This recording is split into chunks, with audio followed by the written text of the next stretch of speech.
네, 제목 같이 읽어봅시다. 시작. 네, 노래 제목입니다. 뭔 노래인지 아는 사람? 아무도 몰라? 그래도 있고, 네. 두 번이 있네. 내가 너희는 문화 콘텐츠를 안 즐기니? 영화도 안 봐, 노래도 안 들어, 웹툰도 안 봐. 뭐하니? 그렇다고 공부를 하는 것도 아니고. 아무튼 네. 저 방학 잘 보내고 있죠? 네. 고등학생은 이제 계약 얼마 안 남았고 중학생도 살짝 이제 슬슬 쫄리기 시작합니다. 상사는 계약을 이미 했고 네.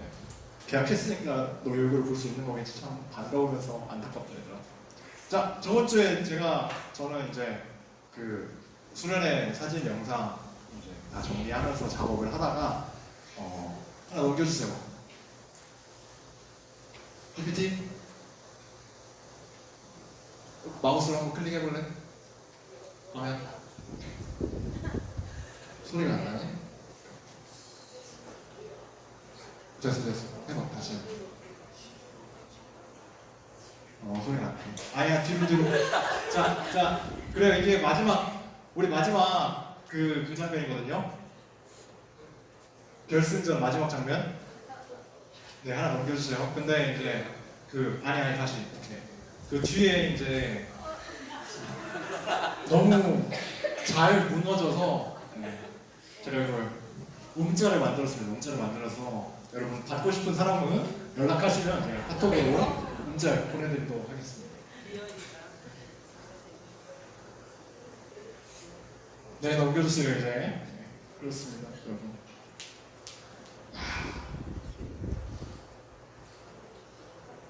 날씨가 진짜 너무 더운 것 같아요. 근데 진짜 인간적으로 여러분 진짜 조심해야 됩니다. 쓰러집니다 진짜. 자전거 타고 다니지 말라고 어딨어? 저기 있네. 자전거 타고 다니지 말라고 버스 타고 다니라고. 네, 그 자전거 타고 다니는 친구가 있어요. 이 딸 곁에. 쓰러지면 못 구해줍니다. 자, 오늘 읽은 우리 본문 14장, 예레미야 14장의 상황은 감옥입니다. 감옥.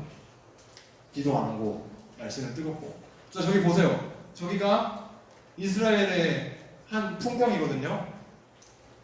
어떨 것 같아요? 습할 것 같아요? 건조할 것 같아요? 비가 안 오면 땅이 어떻게 되겠어요, 그러면?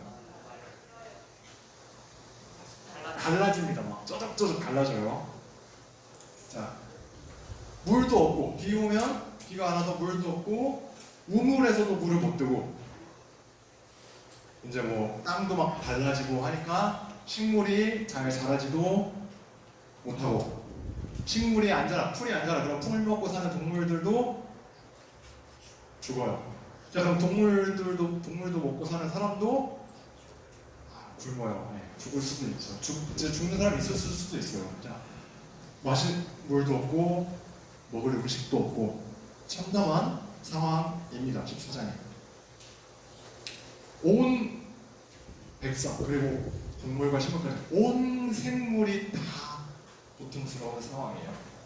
자, 그래서 기도를 하는데 7절부터 9절이 그 기도인데 이걸 다 읽기는 좀 그렇고, 자, 거기 내용이 뭐냐면 우리의 타락함이 많다. 우리가 죄를 지었다. 죄를 범했다. 죄를 시인하면서 기도가 시작이 돼요.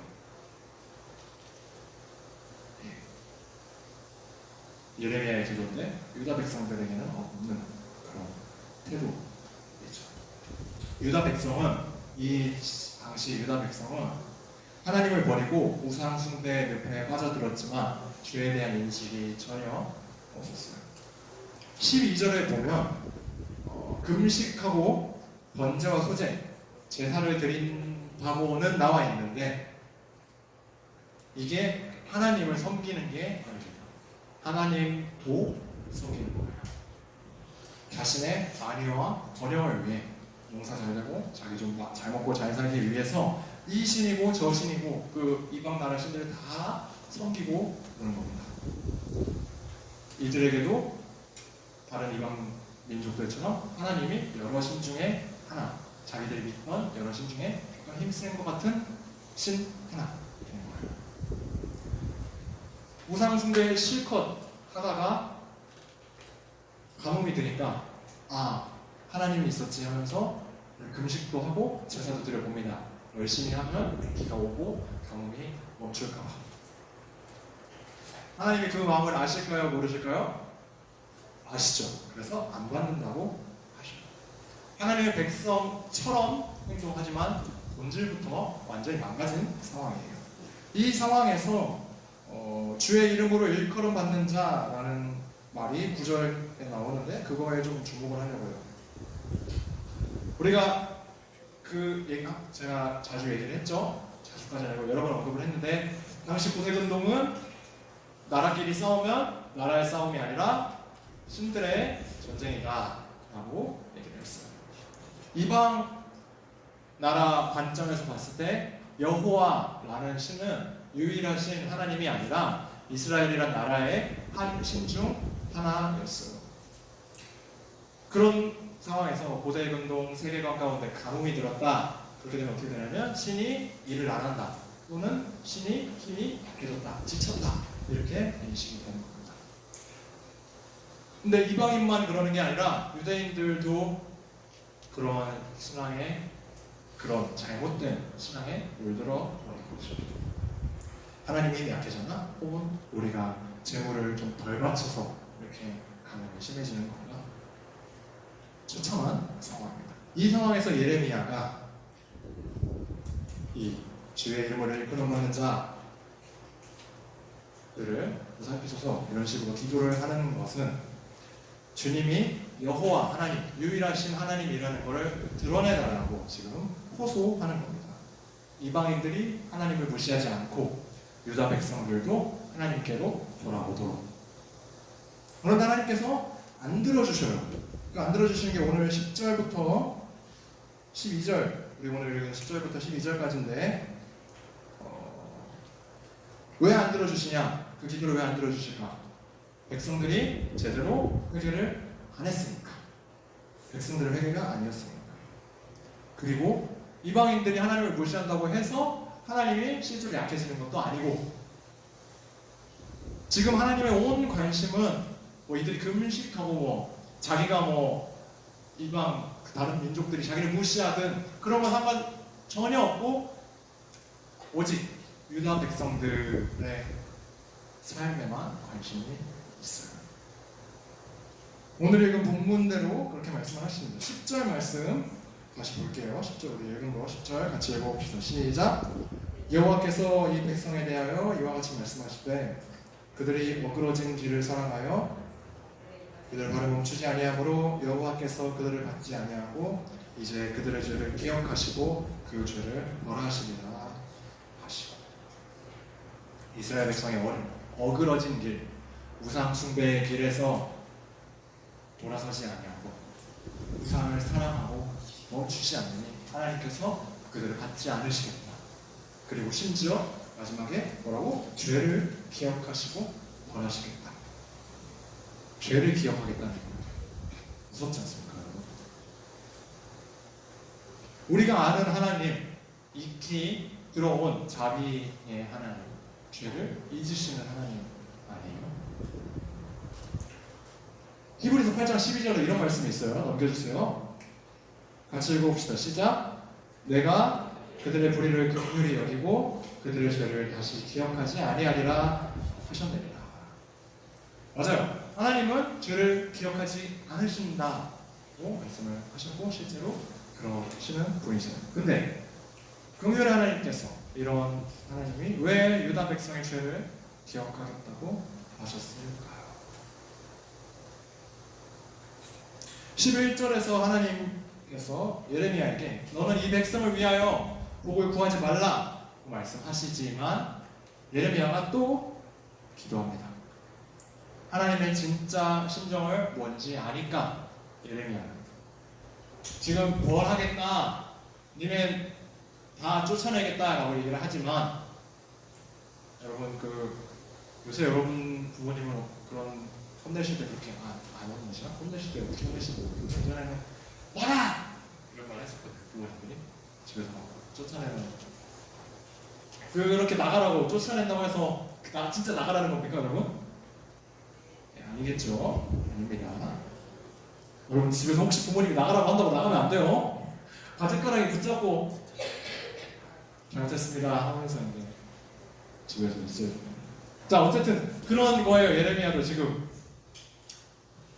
그래도 기도를 하는 거예요. 근데 그가 그렇게 기도할 수 있는 이유 21절 하반절을 보도록 하겠습니다. PPT 넘겨주세요. 같이 읽어봅시다. 시작. 주께서 우리와 세우신 언약을 기억하시고 행하지 주께서 우리와 세우신 언약을 기억하소서. 언약 믿음의 선조들과 세우신 하나님의 언약 왕이신 하나님께서 그의 나라 백성을 삼으시는 그 약속을 기억해달라고 지금 그것을 그 언약을 언급하고 있어요. 온 백성이 언약을 잊어서 하나님과 약속을 깨뜨린 이 상황에서 예레미야는 하나님의 백성으로서 그 약속을 붙잡습니다. 예레미야만이 하나님이 누구신지 알고 있고 하나님의 백성으로서 맺어진 언약을 기억하고 있는 거예요. 주여 언약을 기억하소서. 그리고 바로 다음 장인 15절에서는 주여 나를 기억하소서. 우리의 죄가 아니라 나의 죄가 아니라 부디 하나님의 백성이라고 불러주신 나를 기억해 주소서. 주의 언약 백성을 기억하소서. 유다 백성이 했어야 할 기도죠.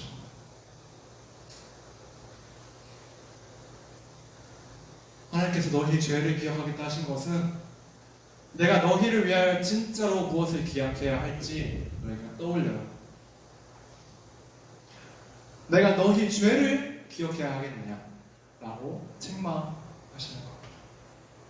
그런 하나님을 너무나도 잘 알고 흔들리지 않는 믿음 위에서 기도를 드린 예레미야에게 하나님께서 이렇게 말씀하십니다. 19절에서 21절인데 일단 넘겨주세요. 중략을 많이 했어요. 이게 길어가지고. 자 봅시다. 여호와께서 이와 같이 말씀하시되 내가 만일 돌아오면 내가 너와 함께하여 너를 구하여 건지리라. 내가 너를 구원하리라. 내가 너를 구원하리라.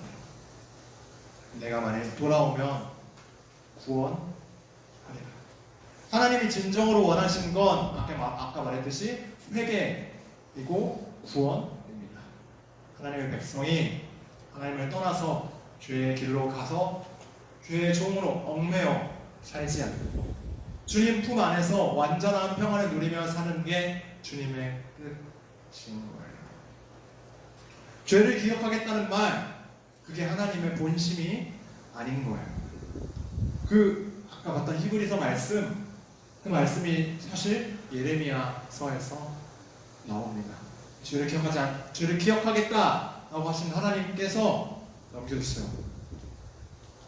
31장 31절에서 34절 말씀까지 나오는데 이거는 일단 제가 읽을게요. 여호와의 말씀이니라 보라 날이 이르리니 내가 이스라엘 집과 유다 집에 새 언약을 맺으리라. 이 언약은부터 같이 읽어봅시다. 시작. 이 언약은 내가 그들의 조상들의 손을 잡고 애굽 땅에서 인도하여 내던 날에 맺은 것과 같지 아니할 것은 내가 그들의 남편이 되었으도 그들이 내 언약을 깨뜨렸습니다. 여호와의 말씀이니라. 옮겨주세요. 그러나 그날 후에 내가 이스라엘 집과 맺을 언약은 이러하니 곧 내가 나의 법을 그들 속에 두며 그들의 마음에 기록하여 나는 그들의 하나님이 되고 그들은 내 백성이 될 것이라. 그들은 내 백성이 될 것이라. 여호와의 말씀입니다. 옮겨주세요. 34절입니다. 같이 읽읍시다. 시작. 그들이 다시는 각기 이웃과 형제를 가리켜 이르기를 너는 여호와를 알라 하지 아니하리니 이는 작은 자로부터 큰 자까지 다 나를 알기 때문이다. 내가 그들의 악행을 사하고 다시는 그 죄를 기억하지 아니하리라. 여호와의 말씀입니다. 내가 다시는 다시는 그 죄를 기억하지 아니하리라. 언제? 언제? 새 언약을 맺을 때. 이것이요? 새 언약을 맺을 때. 이 미련하고 음란한 백성이 언약을 깨뜨렸지만 내가 다시 언약을 세우리라. 새 언약. 세우신 새 언약의 성취자가 누구실까요? 누굴까요? 나올 사람 하나밖에 없습니다. 예수 그리스도. 예수님께서 제자들과 가지신 마지막 만찬 자리에서 이런 말씀을 하셔요. 잔을 나눠주시면서 이 잔은 내 피로 세우는 새 언약이니 곧 너희를 위하여 붓는 것이라. 예수님께서는 새 언약의 성취자로 이 땅에 오셔서 그분의 모든 삶이 이 언약에 대한 말씀에 대한 순종이었고 언약의 성취였습니다. 예수님께서 십자가에서 피 흘려 죽으심으로 그분께서 모든 죄의 대가를 짊어지고 형벌을 감당하심으로써 내 죄가 다시는 기억되지 않고 또 죽음을 이기신 그분의 승리가 내 승리가 되고 하나님을 버리고 언약을 깨뜨렸지만 언약을 성취하신 그분의 의로움이 나의 의로움으로 칭해진다. 그렇게 내 안에 오직 주님의 말씀만 남아서 새 사랑, 새 생명, 새 포도주가 담긴 새 부대로 우리가 완전히 뒤바뀌어지고 새로워졌습니다. 다 이루었다 라고 말씀하신 그 예수님의 외침은 유다 백성이 이뤘어야 하지만 이루지 못한 깨진 언약의 관계의 회복이자 새 창조를 알리는 승전보입니다. 마지막으로 말씀 하나 같이 보겠습니다. 넘겨주세요. 고린도후서 3장 6절 시작. 그가 또한 우리를 새 언약의 일꾼이 되기에 만족하게 하셨으니 율법 조문으로 하지 아니하고 오직 영으로 함이니 율법 조문은 죽이는 것이요 영은 살리는 것입니다. 우리 수련회 다녀왔잖아요. 갔다 온 친구들도 있긴 한데 그때 뭐라고 했냐면 우리가 하나님의 사랑을 받는 게 그 자체로 하나님께 영광이고 기쁨이다. 그 사랑을 받으려면 어떻게 해야 됩니까? 하나님께로 돌아가야죠. 하나님하고 붙어 있어야 하나님 사랑을 느낄 수가 있죠. 주님이 기다리고 계십니다. 영원한 약속과 그분의 언약 백성을 기억하시는 하나님께서 우리를 기억하셔서 기다리고 계십니다. 우리가 주님께로 나아갑시다. 가서 주님과 동행합시다. 삶에서 주님을 잊고 살지 맙시다. 무엇보다 우리가 수련회로 모였던 거는 물놀이하고 모여서 게임하고 우리끼리 예배드리고 그냥 우리끼리 은혜 받고 좋은 시간 보내려고 하는 게 아니라 세상 가운데서 이 말씀처럼 새 언약의 일꾼으로서 준비되는 시간이었습니다. 복음을 믿는 그리스도인인 우리가 새 언약의 일꾼입니다. 이 말씀처럼 영혼을 살리는 생명을 살리는 하나님의 백성 그런 중고등부 되길 바랍니다. 기도하도록 하겠습니다. 하나님 아버지, 우리가 죄로 인하여 주님을 떠나고 주님을 잊고 살았습니다. 그러나 주님께서 우리를 기억하셔서 기다리시고 우리에게 사랑 부어주시기 위해서 우리가 잘 살고 복을 누리기를 간절히 기다리시오니 주님, 우리가 이제 주님 앞에 나아가 회개함으로 주님과 동행하며 살아갈 수 있게 하여 주시옵소서. 주님, 우리가 주님과 함께 살아갈 때, 주님 품 안에서 살아갈 때, 주님 우리 삶 가운데 주님의 큰 은혜와 주님께서 영원전부터 예비하신 우리의 삶 가운데 허락하신 그 복과 평안을 누릴 수 있게 하여 주시옵소서. 주님의 사랑이 우리의 기쁨이 되고 우리의 사랑이 주님께 영광이 될 수 있도록 주님 우리가 그렇게 주님 기억하며 삶을 살아갈 수 있게 하여 주시옵소서. 감사드리며 예수님 이름으로 기도드렸습니다. 아멘.